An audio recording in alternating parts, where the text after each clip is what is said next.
my second channel just went live. Metatron's Academy, entirely dedicated to language learning, tutorials, language debunking, ancient, modern languages. Come on, what are you waiting for? Join the fun, link in the description.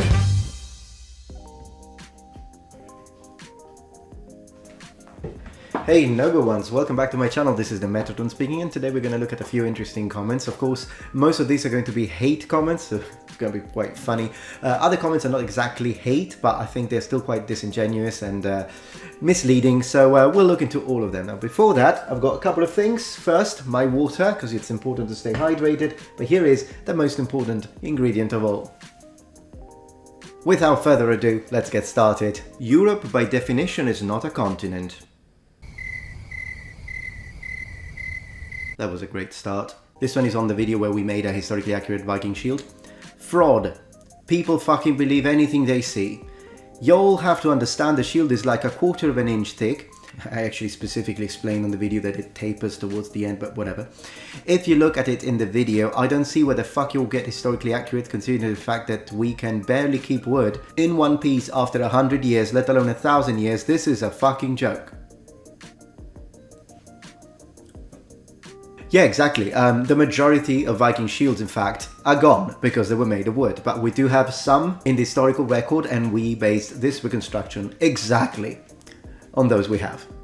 Thank you. That's how you make a historically accurate shield based on sources. Oh, this is great. That shield is not historically accurate. First, the leather around the rim is wrong. Would be metal or rawhide. As I have explained several times on the video, it is rawhide. Also, when it comes to Norse shields and metal rims, it's not unhistorical to not use metal rims, but they would be rare, they would be more expensive, and therefore our choice to go for rawhide makes it for a more common and more probable shield. Second, the exposed planks on the rear is already entirely wrong, as they'd be covered front and back in rawhide.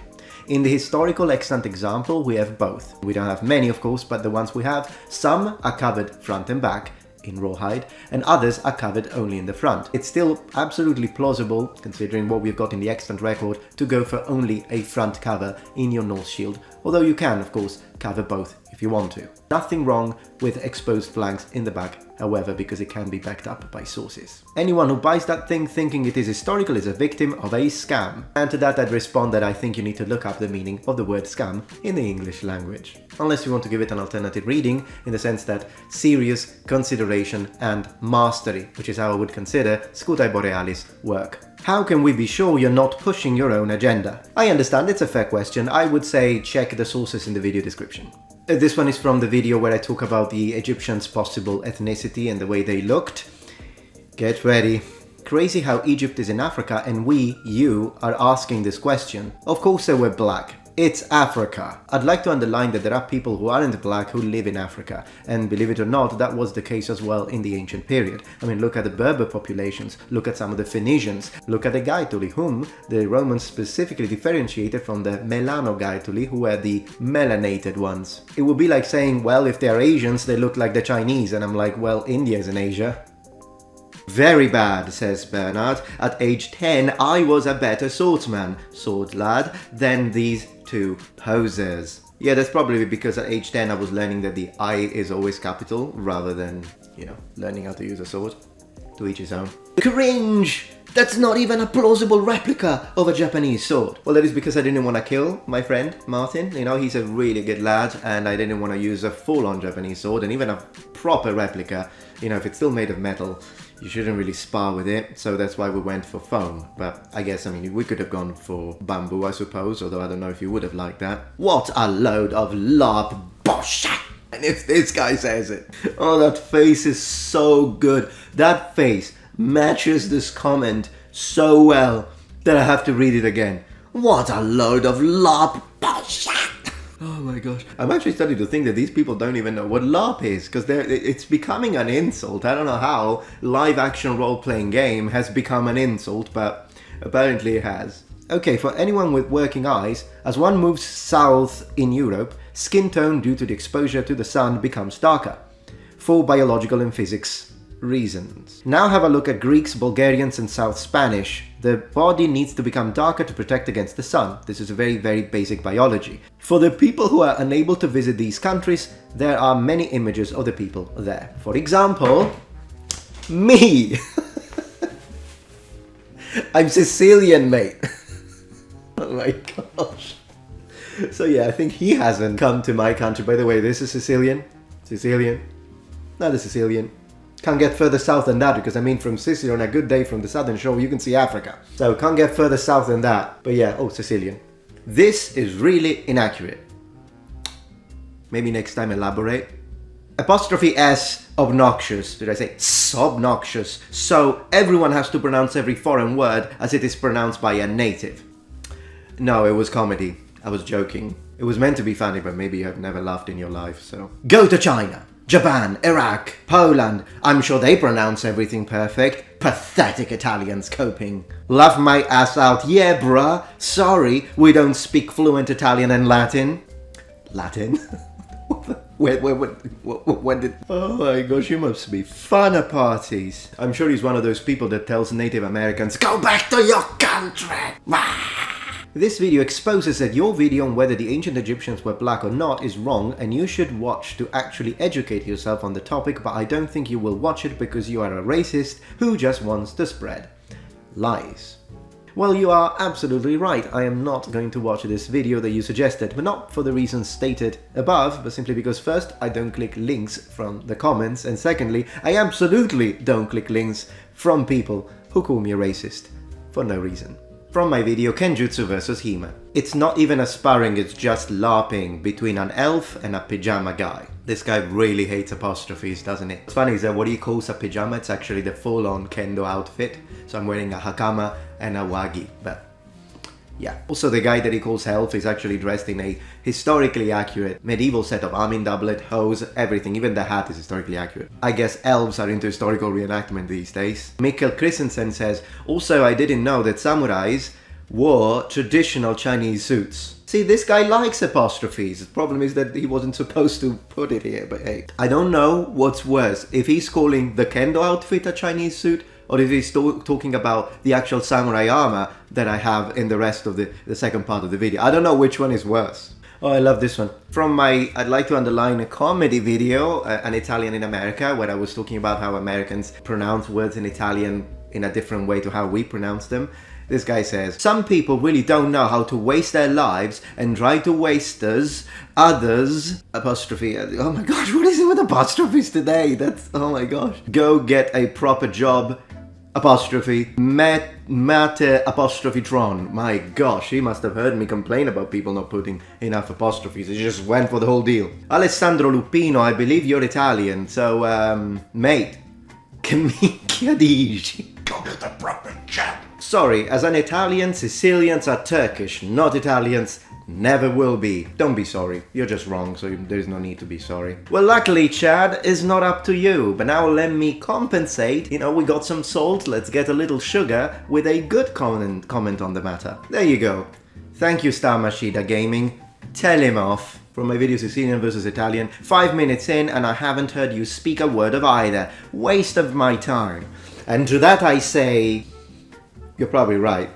You didn't put it in a very nice way, but I've got to say my old videos, I would never get to the point, you know how it is. Learn by doing. I can't believe Metatron doesn't even bother looking into why Americans pronounce some words for Italian things differently from most Italians. Let's see. It's because so many Italian immigrants actually came from the South. I come from the South!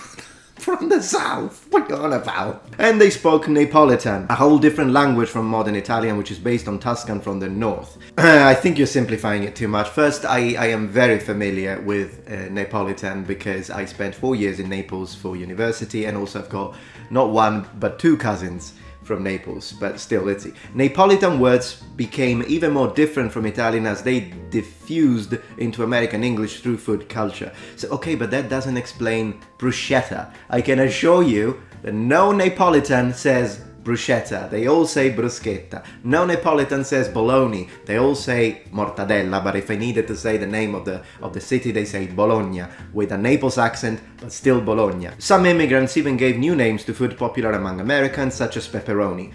No, pepperoni, it does, absolutely does. There is no Neapolitan, it doesn't matter if it's 19th century, no Neapolitan would ever create the word pepperoni. It clearly comes from the word pepperoni with one P, which means bell peppers in Italian. It has nothing to do with a spicy salami. So whoever invented that was, yeah, it could have been that it was an Italian American, but it wouldn't have been because they are from Naples. That absolutely not. Pepperoni just means bell pepper. In 19th century Italian, yeah, some people would, usually in modern Italian we say peperoncino to mean spicy chili peppers.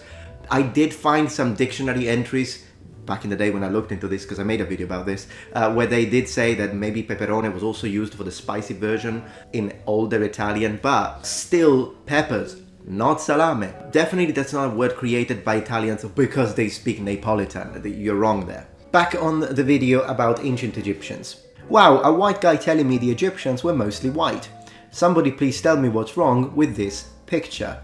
Wow, a guy who hasn't watched my video but comments what I said on that video. Tell me what's wrong with that picture. Honestly, on that video I did not say that the ancient Egyptians were white. I just said that ancient Egypt was a particularly multicultural and multi-ethnic society. Also considering its geographical position, which is exactly on the Mediterranean Sea, which is different from, say, where Congo is. I think what happened here is that he saw me, he noticed the light skin and decided I must have been a liar. Now you tell me what's wrong with that picture. Matrix wrote a bit of a big comment, of course calls my video garbage, but I want to focus on this latter part. Did not even include the research from black scholars. Here's the thing. People call me biased because I have light skin and therefore I must absolutely be trying to push lies, white supremacy and whatnot, simply based on my looks. But then they also basically value the research and work of scholars based on their skins. So, in other words, based on my skin, I'm a liar. Based on the skin of these research, or their research must be gold. And then I am the racist. What I do instead is that I read research, I don't care what skin tone the person who's writing the book has. Then after I've read all of these books, and I have read absolutely everything, I've read neutral research, Eurocentric research, Afrocentric research, I read everything. But then I make my mind. I think for myself. I don't care about the skin tone of the people who wrote that, I just choose the ones that convince me the most and then I share these ideas with the world. Which is how it should be. Skin color should have nothing to do with the validity or lack thereof of research. This one is under the video Inclusivity and History Are a Bad Match. On this video I was complaining about the fact that they represented Achilles or even Zeus with black actors, which I thought wasn't faithful to how the character was represented in the Iliad and how it was described by Homer. He says, well, you know, this goes both ways, like Achilles and Alexander being blonde hair with blue eyes, just saying. Well, the truth is that Achilles was described as being an extremely handsome man, one of the most handsome and strongest men in Greece, in ancient Greece, but he's also described as having green eyes, so I'll give you that for the eyes. It would have been better if he had green eyes, in fact with a little shining of gold, that's how he's described, so I agree on that. But when it comes to blonde hair, I have absolutely no problem with Achilles being represented with blonde hair because that's how he's described. Now given the word in ancient Greek that they used to describe the color of his hair, it could be interpreted as a range of colors. You could interpret it as a blonde that also has some red in it. So sure, I'm not saying that he was absolutely definitely blonde, but blonde is a possible interpretation. Bald is absolutely not a good interpretation of Achilles because that's not how he was represented. Anyways, I think we've read plenty, so I'll just call it a day. Let me know if you enjoyed it, if you had some laughs, and I hope you did, because if it's a funny format, I've got plenty more there. Not too many though, because I have to say the majority of comments in my comment section are positive. I got like a 98, 99%, sometimes 96, depending on the video, rate between likes and dislikes, and a lot of people are very nice, but so I had to actually go and fish these, but yeah, I do get these too. And I've got to say, my gosh, the amount of salt on some people. It is what it is. It's a good, I just laugh about it. So let me know what you think, and I will see you for my next video. Thank you very much for watching, and remember, the Metatron has spread his wings. Don't say bruschetta.